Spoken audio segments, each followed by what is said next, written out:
Okay, so good morning, everyone. We're going to start our session right now. My name is Yi, and I'm also an international student myself, currently a grad intern in Career Center. And today we invite OIS, Office of International Services, and they will help us introduce all the question about work authorization and those challenges you meet as an international student. And please introduce yourself. Yes, hello everyone. My name is Tiffany Say. I'm one of the International Student Advisor and I am here with. Holly, I'm a senior international student advisor. So we're going to go over some US work authorization and just US employment specifically for our F1 international students. If any of you are in the J1 visa, we recommend that you join our OAS drop-in advising Tuesdays to Thursdays to speak with the J advisor. But this presentation will be focused solely on F1 US work authorization.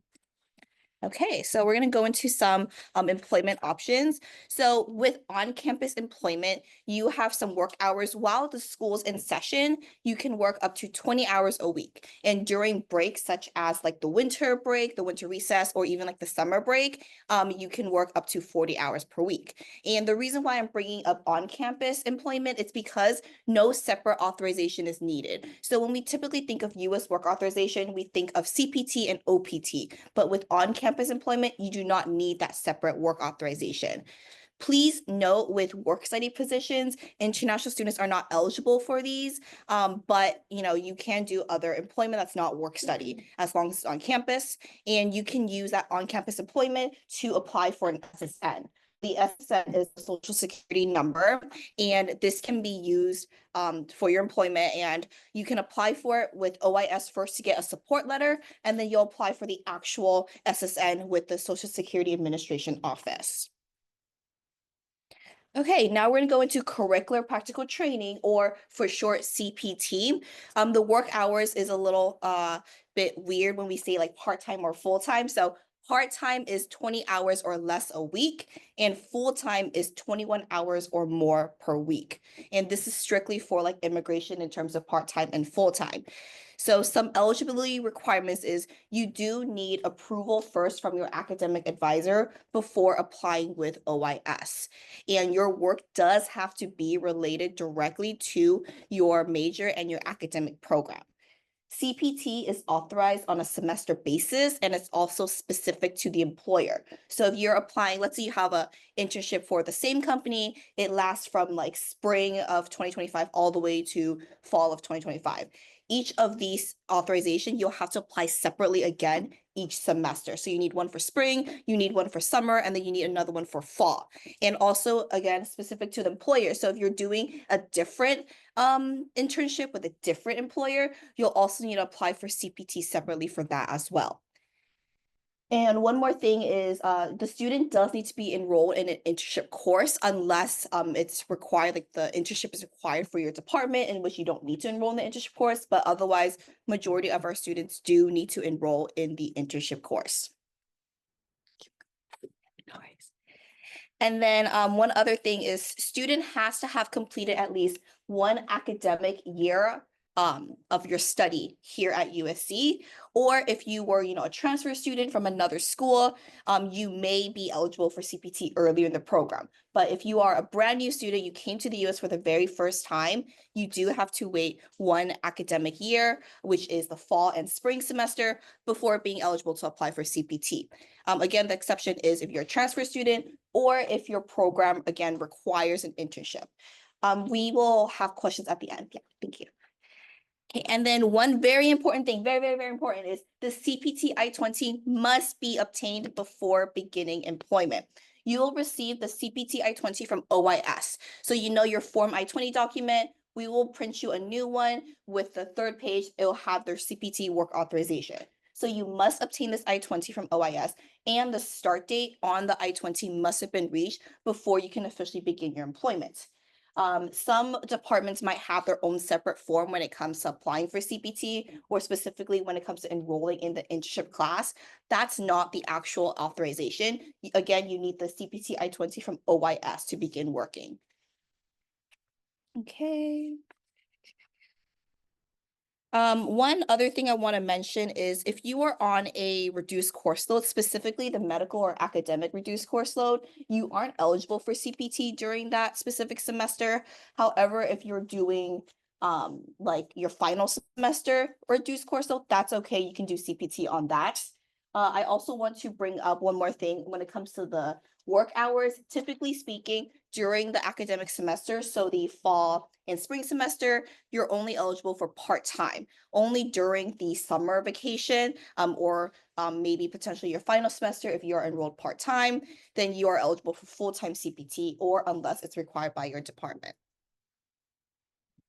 Okay, we're gonna kind of walk through the CPT application a little bit. This is very general. This is the form that you will somewhat see from your student view. If you are a Viterbi student, you will have a separate form to complete. So this view is specifically for non-Viterbi students, but it's very similar. So you will select if you're a Viterbi student or not, and then you will input these information. So you are required to input employee information such as the name of your employer and as well as the address. And then you'll also let us know your physical work location. So the physical work location may or may not be the same address as the employer. It may be your home address. That's also okay. It just has to be where you're physically located at. You will also let us know your start end date and your also how many hours. So it'll ask you part-time or full-time. And then you'll also let us know if it's your final semester. You will also upload an offer letter. You do need to have an offer letter before applying for CPT. And then if you have done previous CPT, you'll also let us know the history of it. If you enroll in the internship class and what your grade is, you do have to pass the internship class in order to be eligible for future CPT. And then lastly, you'll let us know your academic advisor information. So the name and as well as the email. If you are a Viterbi student, all of this actually is a little bit more simple. You'll apply for your like D clearance with Viterbi first. And then when you upload your CPT request, you'll upload a PDF document that you obtained from Viterbi. But you still have to fill in all those other information except for the academic advisor information.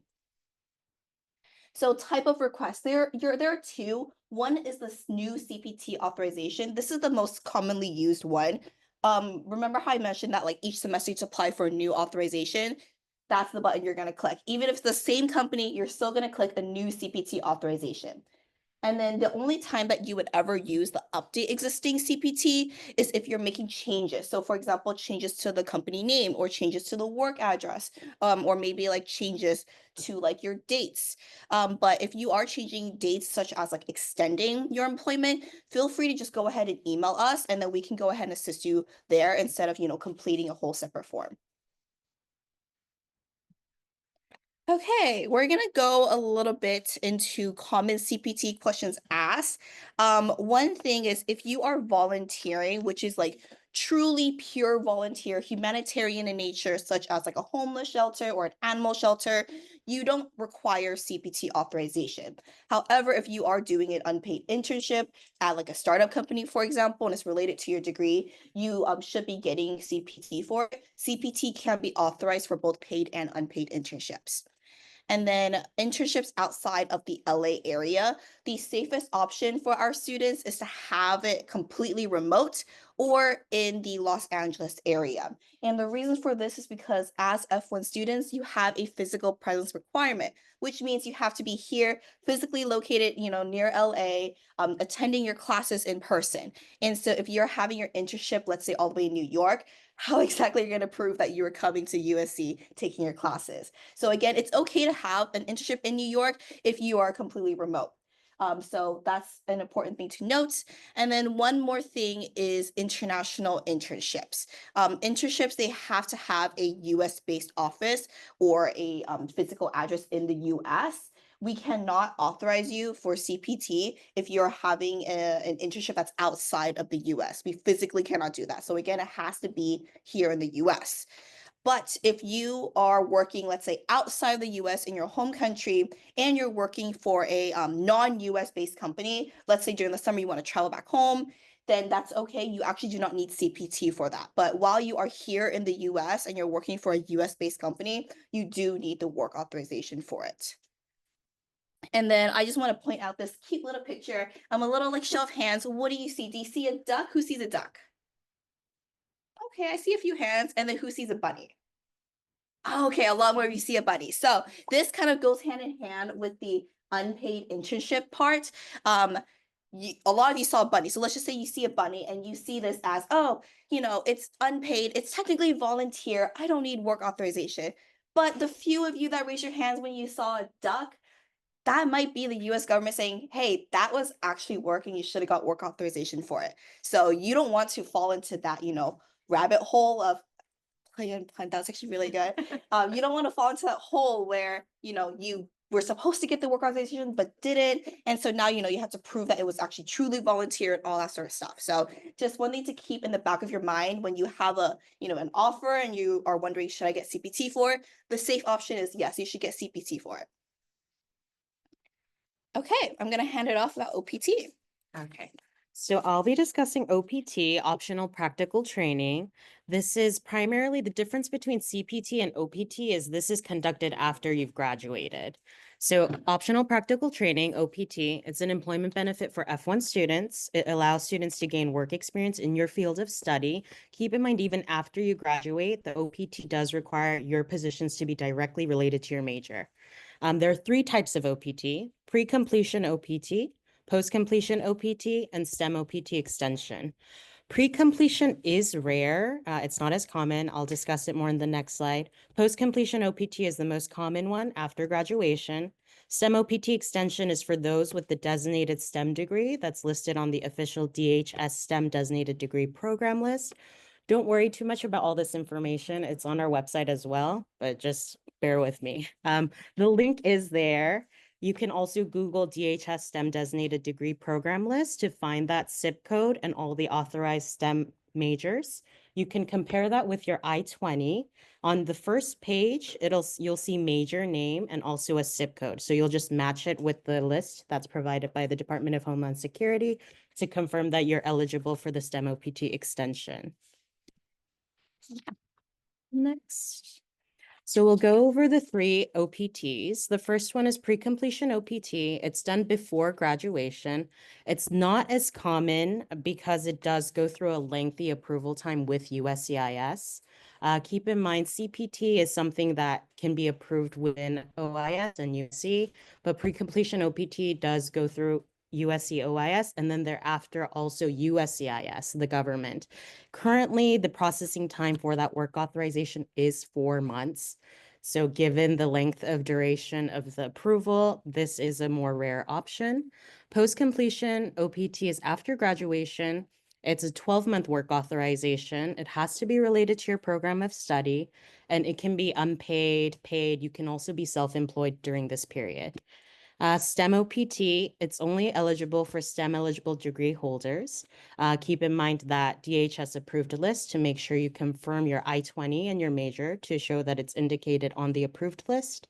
It's an additional 24-month extension of your post-completion OPT. It goes immediately after your first year OPT. The employment for this is different. They have a more strict criteria. They have to be e-verified employers. You have to be paid. You cannot be self-employed. And among other criteria, it is more strict. Let's see. Okay, so with OPT eligibility, first year OPT, a distinction I want to make is a lot of our students just think if they're STEM eligible, that their OPT is just called STEM OPT throughout. But keep in mind, the first year is post-completion OPT, and you have to apply again for STEM OPT to have that additional extension. So for first year OPT, post-completion OPT, you must have maintained F1 status for a minimum of 1 academic year. Keep in mind that is a fall semester and a spring semester. Summer doesn't count. You must confirm your eligibility for graduation with your academic department prior to starting the OPT process with OIS. You must not have accrued 12 months of full-time CPT at your current degree level. So always be careful. A lot of our students do summer CPT that can go for months, 3 months at a time. And if you're an undergrad for 4 years, that can add up to 12 months. If it does go 365 days or above, you are not eligible for post-completion OPT. So make sure to calculate the days and keep those full-time CPTs in mind. Keep in mind that part-time CPT does not count towards this limit. So part-time CPT is unlimited essentially as long as you're eligible, but full-time CPT does.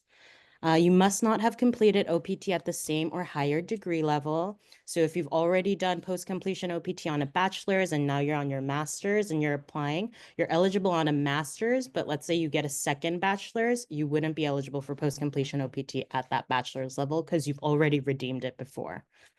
You must submit your application to USCIS no more than 90 days prior to and no later than 60 days after your program end date. So this is the most important part. USCIS is very black and white about timing and submissions. So you want to work with OIS. The earliest day you can start your OPT application is 90 days before your program end date on your I-20. Always be aware of your I-20 and the program end dates in case you need extensions or in terms of OPT application timing.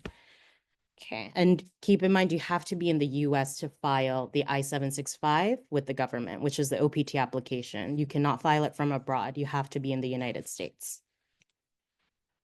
For OPT first year, you do not need a job offer to apply. Okay, and then also as a reminder for spring 2025 graduates, we just wanted to mention that OPT applications start February 15th. That's the first day you can start applying. We encourage students to be proactive about submitting your OPT requests early, especially in light of the recent change of administration. So always feel free to join us via OIS Live. All of the information and step-by-step process is also on our website. Let's see. And then this is for STEM OPT extension. It's the 24-month extension. It totals 36 months if you are eligible, including the first year 12 months and the 24-month extension thereafter. You must have completed a bachelor's, master's, or doctoral STEM designated degree program at a U.S. institution. You must currently be in a valid period of post-completion OPT. So as a reminder, this is one of the crucial components. You have to apply for STEM OPT before your first year OPT ends. The government USCIS must receive your I-765 application before your EAD end date on your first year OPT. You must have maintained an F1 status, not accrued more than 90 days of unemployment during your post-completion OPT. You must work for an employer that meets all the STEM OPT employment requirements, including they have to be E-verified employers and it has to be a paid position. Cannot be unpaid. They cannot be a non-E-verified. There is a system called E-verify where the employers must enroll to be a STEM eligible employer. You must begin STEM eligible employment on or before the STEM OPT extension start date. So you have to have a job to be eligible for STEM OPT. You can't just be unemployed. Can I use my unemployment days at the beginning? It's not an option. You have to have a job lined up to start at the first date of your STEM OPT period. You must have submitted the STEM OPT application to USCIS before their post-completion EAD end date. That is a very big black and white. If you go beyond it, there's no appeals that would work. It's just you have to make sure your application is submitted before the EAD end date for your first year OPT. And for this one as well, you must be in the US to file the Form I-765. Okay, and we also have some student resources. We just wanted to bring attention, OIS website, our ois.usc.edu. We have a lot of our information, all the CPT information, application process, step-by-step, they're all there for you. You don't have to worry too much about making sure to copy everything down from today. We have OIS drop-in advising. If you guys haven't joined us yet, we advise Monday through Fridays. We're there for 2-hour sessions every day. Please feel free to join us with any questions. If you have curiosities about getting to know your I-20 better or CPT process, post-completion OPT, anything, we're there to help you. We also have this new interesting feature called Ask Tommy. You might have seen it on our OIS website. It's a virtual AI chatbot. It is pretty good, but it's not perfect. But for any general questions, you can feel free to ask it. It'll give you the resources where it pulled the information from for further reference and try to answer your question as best as possible. But for anything complicated or that has more nuance, please join us in OIS Live. We don't want you to be misinformed. Your F1 visa is very important to make sure you maintain your compliance for your future immigration benefits as well. That's OPT, STEM OPT, or even H-1B. So we want to make sure we're there to help you you. So we're always there. Feel free. We also have our email as well, but the quickest way is OIS drop-in. And the second part, we will introduce about our Career Center resource. So thank you again for OIS, for Tiffany and Holly bringing us those helpful information. But since we know the policy and those work authorization, how can we get started to find a career, find an internship, find a career pathway in the United States? That's the part we need to use our Career Center resource. But let me pull out my slides first. Okay. So how many of us have already visited Career Center? Please raise your hand. Okay, thank you. And here's our location. Actually, it's upstairs, and we will open from Monday through Friday from 8:30 to 5 p.m. And we also have a lot of online resources that are available every day, 24 hours. So our advising building will be in Student Union 110, which is just upstairs. And we also have some interview room downstairs, so you can, like, if you don't have available room to do the remote interview, you can always ask for us to book that room. And also we will holding workshop like this, and will be happening Student Union B3, which is here. And also we have different type of career advising upstairs available for you. So first is our drop-in session from Monday to Friday, 1 p.m. to 3:30. You can just come to our career center with your student ID, and we will provide you the drop-in hours. So you can have some like career-related quick question for us, or maybe you have your resume or cover letter preparing, and you're asking for someone else to review this for you. And with other type of appointment, we have 30 minutes long appointment. So you can go to your handshake and click Career Center, and then you will see this appointments tab. You can just tap into it and you will see our Career Center appointments and also use your school-based appointments. So for Career Center appointments, we do have like mock interview, internship search, or like job search, and you can just see which one applies to your situation and just click that one and select the time that's available to you. And also for school-based advising, how many of us is from Viterbi? Yeah, so for Viterbi students, you can click the Viterbi Career Connection, and also like how many Annenberg students? Yeah, you also have your own career resources. So if you have any like more major related career question, you can also connect with your school-based career advising. And other resource you can also find in our Career Center page. So if you click USC Career Center in Google search, and you will probably come to this page, and you click who we serve and go to affinities, you can search for international students. So if you click it, and you will see all the information here. We do have upcoming events for international students. This is the example from last year. We took this screenshot. So for example, you can see all the states is here, information is here, and it's for international students. And if you click view more, you will see all the events that's for all the students in the USC. And also you will see the future videos. So workshop like this, we do recorded like our past workshop. So if you are looking for anything, you can just click all this video search and see if there's any answer you're looking for. And also we have our program and opportunities. Right now, we're actually working on International Student Mentorship Program, which is the program that we connect our current students with alumni, so that you can have the more individualized and personal advice guidance from our alumni. So, but this year, the application deadline is already passed. So if you are interested in mentorship program, you can apply next year. And other resource, if you scroll down with the international student page, you will see all of this resource. So Handshake, just for booking all the events, appointments, workshop, and any career related like job board. So definitely spend some time to explore it. And we also have VMUG.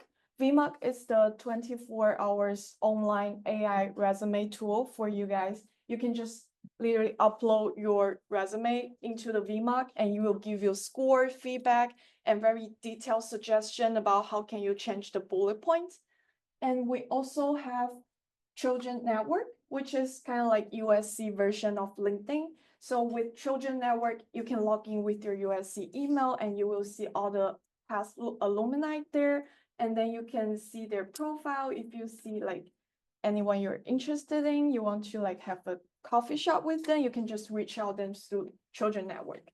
And definitely also you can use LinkedIn to networking with people, but just Children Network, it's all USC alumni. And we also have some resource that's only like provided for international students. For example, this is called Interstride. Interstride is a platform created by like formal international students. And from this web